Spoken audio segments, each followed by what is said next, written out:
Yes, because I like that because one of the seniors, she made that whole.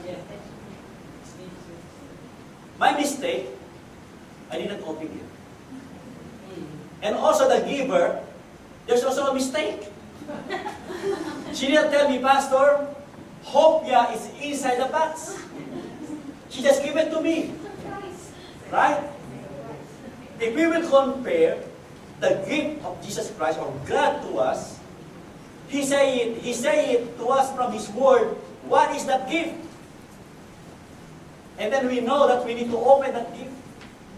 And we must understand it. Right? That God is giving us a special gift, like in here. God is giving us if we will ask. If we will ask. Nowadays, Christmas is like very distracted by materialism. Like gifts. People are focusing. Sister Lobelia, she's sharing earlier. I don't know why she's very emotional when she's reading the praise and worship.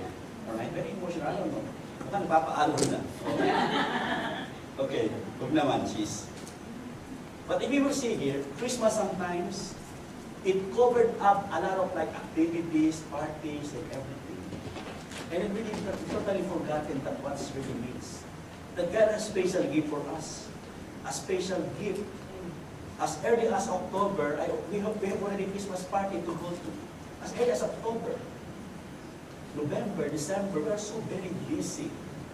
And every Christmas, but Jesus Christ is the greatest gift giver. The greatest gift giver. And we will continue this to unwrap despite the special gift from Jesus this afternoon. Number one, we will see the ultimate joy. The ultimate joy. Jesus said, in John 16:22, Jesus said, He said to His disciples, He told to His disciples at that time, He said, so also you have sorrow now, but I will see you again. Because Jesus Christ's time at that time is very limited. He's about to go to the cross and die, and he will go to heaven. And He said, but I will see you again, and your heart will rejoice, and no one will take your joy from you. What God has given to the disciples, what God has given to all of us is the ultimate joy. This year, in spite of what's happening around us, in our personal life, we always experience the ultimate joy. And that's what Jesus Christ, what he said to His disciples. This is so-called a glimpse of heaven. Heaven is coming. And that's why you will see here that as we are looking forward for 2018, and we are looking forward, and we are looking backward for this year, we can see like the ultimate joy that we have in spite of so many things that happened to us. Because the ultimate joy is Jesus, because He came more than 2,000 years ago. And He's coming back. That's why we have this ultimate joy in our life. Struggles, yes. Problems, yes. Family matters, yes. So many things. But God's gift to you and to me is the ultimate joy in spite of. Look at in Psalm 16 verse 11. I like this passage. He said, in your presence. What? Can we read aloud all together? 1, 2, 3. In your presence is fullness of joy. In your presence. That's number one gift that God is given to His disciples. And that we can claim today, the ultimate joy. You know what? The presence of God, when it is with us, we have the fullness of joy. It is not happiness, because happiness is temporal. Happiness is just very limited. But joy, no one can take you. And only believers of the Lord Jesus Christ who have this so-called joy.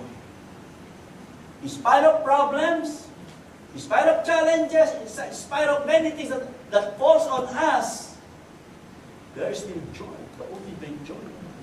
And that's why in your presence is fullness of joy. How about number 2? Gift from Jesus. Answer prayers. Look at the following verse, 23 and 24 of John, the Gospel of John. He said, truly, truly, I say to you, whatever you ask of the Father in my name, He will give it to you. Until you have asked nothing in my name, ask, and you will receive, that your joy may be full. Another thing, it was also mentioned again, joy may be full. You know what God's gift to us? Answered prayers. Earlier, I mentioned a lot of family reunion. United by family. This year. If I'm not mistaken, probably about 7 of you. Your spouse, your family, from the Philippines who came here in Canada. I think 5 families, I guess, this year, or more. There are some people that answer prayer. Did you know that? A lot of people are praying for you. And God answer your prayer. So, Christian experiencing the gift of answered prayer. For some of us, the answer is simple. Because we don't ask. That's why we don't receive. Look at in James 4:2. A good passage from the book of James. James said, you do not have because you do not ask. Sometimes we as parents, we are not omniscient. We don't know what our children's needs.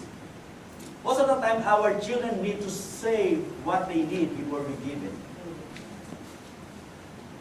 But God said, even from God said, you do not have because you do not ask. Kailangan mo pala ng makakasama sa buhay. Kailangan mo pala ng sasakyan. Kailangan mo pala ng matitirhan. And then you are not asking from God. He said, you do not have because you do not ask. Think about it, that gift from God. That's already there. But we are not asking. Ask the Lord. Answer prayer. That's the second gift from God. Sometimes we flat out and don't pray. When was the last time you took hold of God's throne about something? When you are already like in pain, when you are already like in the bottom of your problem, or you are like talagang mabigatan yung problema, then you need to ask God. When was the last time? In Hebrews 4:16, a very good passage too, he said, let us then, with confidence, said, draw near to the throne of grace, that we may receive mercy and find grace to help in time of need. So it means, in time of our need too, when we come to God, God answers our prayers. Sometimes we give up. We pray for 2 days, 3 days, 1 week, 1 month, we already give up. We stop praying. Sometimes, the content of our prayers disqualify us for answer. Look at in verse of James. First he said, you ask, and you do not receive because you ask wrongfully to spend it on your passions. For example, like a person praying for a car, and then they don't have a license. License first. Someone is praying for a life partner, or a husband, or a wife, and they don't have a fiancé, or a boyfriend, or a girlfriend. Boyfriend first, before a husband, right? Sometimes, we ask wrongly. Yeah. Sometimes our prayer requests are amiss. We miss the point. Sometimes it contradicts. When has to